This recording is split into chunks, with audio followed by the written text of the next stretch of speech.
Hello student, welcome to graduate maths वाला।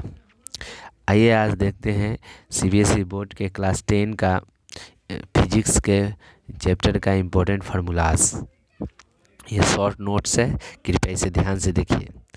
ठीक है, फर्स्ट क्वेश्चन है आपका फर्स्ट चैप्टर से है रिफ्लेक्शन ऑफ लाइट। आप जानते हो कि रिफ्लेक्शन ऑफ लाइट किसे कहते हैं? जब सोर्स ऑफ लाइट से लाइट निकल कर किसी भी ऑब्जेक्ट से टकरा कर और वापस लौटती है, तो इस लौटने का जो फिनोमेना होता है, इस फिनोमेनन को हम लोग रिफ्लेक्शन ऑफ लाइट कहते हैं। और रिफ्लेक्शन ऑफ लाइट में एक लॉ को फॉलो करती हुई ही निकलती है। तो ये लॉ क्या है देखिएगा।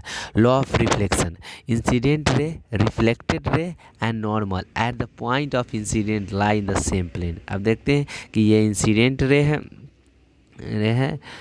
और ये इंसिडेंट रे है, ये रिफ्लेक्टेड रे है और नॉर्मल, तीनों एक ही प्लेन में लाई कर रहा है। तो ये फर्स्ट लॉ है लॉ ऑफ रिफ्लेक्शन का। सेकेंड है angle of incident is equal to the angle of reflection, that is angle I equal to angle R. Next topic है reflection from a plane mirror. देखिए the image is virtual. हम लोग जानते हैं कि plane mirror में virtual and erect image बनता है।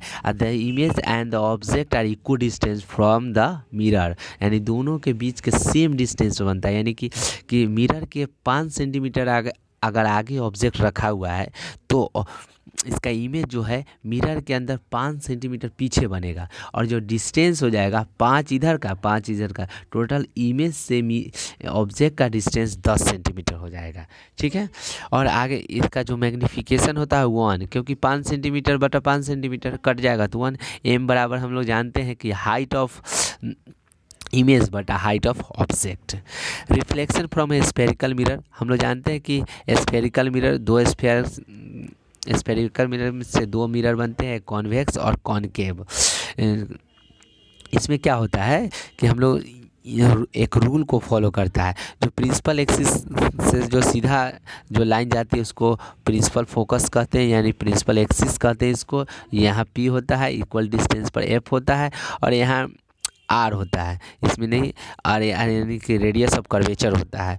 अब इसमें एक रूल भी हम लोग पढ़े हैं कि जब कोई लाइन प्रिंसिपल एक्सिस के पैरेलल होती है तो रिफ्लेक्शन के बाद फोकस से होकर जाती है। ठीक है, या कोई भी लाइन को अगर फोकस से होकर पास कराएं तो मिरर से रिफ्लेक्शन के बाद प्रिंसिपल एक्सिस के पैरेलल हो जाती है। दूसरा, अगर कोई लाइन सेंटर ऑफ कर्वेचर से जाती है तो वापस उसी रास्ते पे लौट जाती है सेंटर ऑफ कर्वेचर का। ठीक है, तो इसके लिए आगे हम लोग फार्मूला भी देखे थे कि एफ और आर में क्या डिफरेंस है। तो एफ बराबर R/2, ये फार्मूला भी देखे थे, यानी कि फोकल लेंथ जो होता है रेडियस ऑफ कर्वेचर का आधा होता है। ठीक है, या रेडियस ऑफ कर्वेचर जो होता है फोकल लेंथ का दुगना होता है। ठीक है, नेक्स्ट देख रहे हैं, आगे देखिए, ये है मिरर फार्मूला। हम लोग जानते हैं कि 1/v + 1/u = 1/f। v यानी कि distance of mirror object image, और u डिस्टेंस ऑफ ऑब्जेक्ट, और f फोकल लेंथ होता है। और मैग्नीफिकेशन भी जानते हैं कि height of image by height of object equal to -v/u कर सकते हैं, m बराबर -v/u। और याद रखिएगा कि मैग्नीफिकेशन का कोई मात्रक नहीं होता है। ठीक है, यानी कि यूनिट नहीं होता है। नेक्स्ट चैप्टर है रिफ्रैक्शन ऑफ लाइट।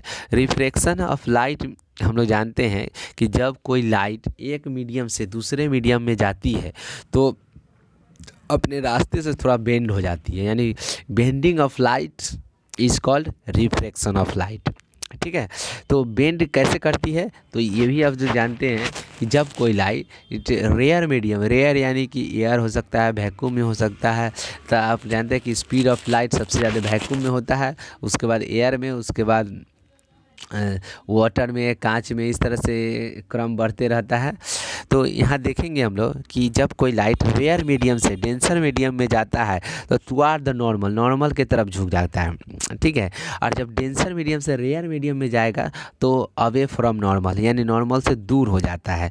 तो यहाँ लॉ ऑफ रिफ्लेक्शन के बारे में बताया गया है कि ये इंसिडेंट रे है जो एंगल आई को बनाती हुई जा रही है, और इधर इधर जो है एंगल रिफ्लेक्टेड है जो आर एंगल बनाती हुई जा रही है, ठीक है।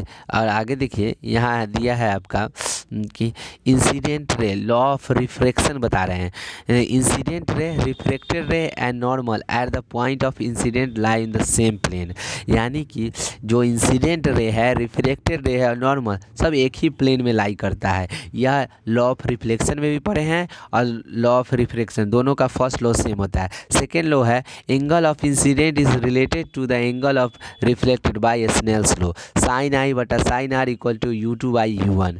ये साइन आई बटा sine R equal to constant होता है, कॉन्स्टेंट को हटा के U2 बटा U1 लगा देते हैं, तो ये आपका बन जाता है स्नेल्स लॉ। याद रखिएगा यहाँ से भी रिफ्रैक्टिव इंडेक्स निकाला जा सकता है। आप लोग रिफ्रैक्टिव इंडेक्स जानते हैं कि speed of light in vacuum by speed of light in that medium, यानी जिस मीडियम में एंटर करेगी लाइट वह होता है।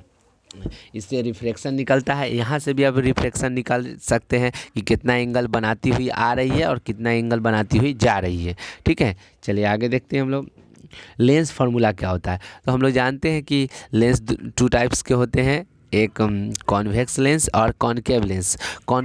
कॉनकेव लेंस में भी और कॉन्वेक्स लेंस में भी आप लोग इमेज बनाना देखे होंगे। इमेज कॉन्वेक्स लेंस में रियल एंड इन्वर्टेड इमेज बनता है और कॉन्वेक्स लेंस में वर्चुअल और इरेक्ट बनता है। और इसलिए लेंस फार्मूला यह है 1/v minus 1/u equal to 1/f। इसका मैग्नीफिकेशन m बराबर v बटा u होता है। और पावर ऑफ लेंस भी जानते हैं, p बराबर 1/f होता है, p बराबर 1/f। और p जो पावर ऑफ लेंस का जो डायोप्टर है वह d से सूचित करता है। एक d इक्वल टू आपका हो जाएगा m के पावर -1, ठीक है। यानी कि p बराबर 1/f जो होता है इसको डायोप्टर से सूचित करते हैं, क्योंकि लेंस का पावर का ऐसा यूनिट डायोप्टर होता है। तो याद रखिएगा एक डायोप्टर बराबर m के पावर -1। नेक्स्ट चलते हैं इलेक्ट्रिसिटी चैप्टर में। देखिए इलेक्ट्रिसिटी माने सिटी ऑफ इलेक्ट्रॉन, इलेक्ट्रिसिटी जहाँ इलेक्ट्रॉन मूव करता है, इलेक्ट्रॉन के शहर को इलेक्ट्रिसिटी कहते हैं। इलेक्ट्रिसिटी में हम लोग पहले देखेंगे कि चार्ज फ्लो करेगा तो इलेक्ट्रिसिटी बनेगा। तो यहाँ चार्ज टू टाइप्स के होते हैं, एक कटायंस होता है, एक अनायंस होता है। कोई भी बॉडी जो है इलेक्ट्रॉन को लूज करके कटायन बनाता है, इलेक्ट्रॉन को गेन करके अनायन बनाता है। तो यहाँ पर हम देखते हैं current in a wire is equal to the charge following per unit time, that is I equal to Q/T। ये में इंपॉर्टेंट फार्मूला आप देखिएगा कि जो इलेक्ट्रिक करेंट है उसको I से डिनोट किया जाता है और I इक्वल टू Q/T, यानी कि चार्ज जो है चार्ज को हम लोग Q से डिनोट करते हैं और चार्ज का SI मात्रक कूलम होता है और इलेक्ट्रिक करंट का SI मात्रक एम्पियर होता है। क्वेश्चन आपसे पूछा गया 1 एम्पियर बराबर क्या होता है। एम्पियर एक साइंटिस्ट का नाम है।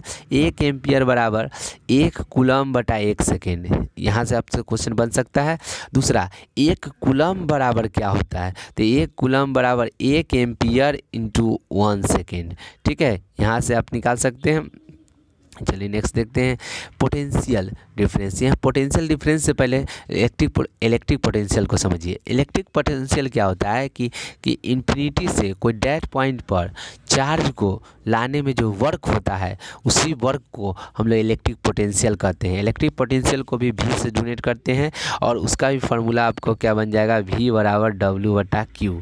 पोटेंशियल डिफरेंट और इलेक्ट्रिक पोटेंशियल को दोनों को ही V से डोनेट करते हैं, यानी वोल्ट से। और 1 वोल्ट बराबर क्वेश्चन पूछेगा तो जैसे V बराबर बना W/Q, तो यहाँ से हम लोग निकाल देंगे कि 1 वोल्ट बराबर वर्क का जो ऐसा यूनिट होता है जूल होता है और कूलम का एक चार्ज का कूलम होता है। तो 1 V बराबर 1 जूल बटा 1 कूलम, ठीक है। चलिए आगे देखते हैं। रेसिस्टेंस, कह रहा रेसिस्टेंस क्या है, माने किसी करेंट को रोकने का काम रेसिस्टेंस करता है। Resistance of a wire of length L and cross section area A is given by R equal to rho into L by A। Rho एक कांस्टेंट है, L यानी लेंथ ऑफ वायर है, A क्रॉस सेक्शन एरिया है। देखिए ये दोनों question पूछेगा कि रेसिस्टेंस किस किस पर डिपेंड करता है, तो याद रखिएगा लेंथ ऑफ वायर पर और क्रॉस सेक्शन एरिया पर, और जो आपका ये इस पर डिपेंड करता है कि आपका वायर कैसा है। वायर जैसे जिसका जितना कम रेसिस्टिविटी होगा, रेसिस्टेंस होगा, उतना ज़्यादा करंट फ्लो करेगा। ठीक है, और ओम्स लॉ इसी से बना है, V बराबर IR। ये भी आप लोग देखे होंगे, V बराबर IR ओम्स लॉ है। और रेसिस्टेंस को अगर पैरेलल फॉर्म में जोड़ते हैं तो 1/R equal to 1/R1 plus R2 होता है, या अगर इसे सीरीज़ फॉर्म में जोड़ेंगे, इसको अगर सीरीज़ फॉर्म में जोड़ते हैं तो R बराबर R1 प्लस R2।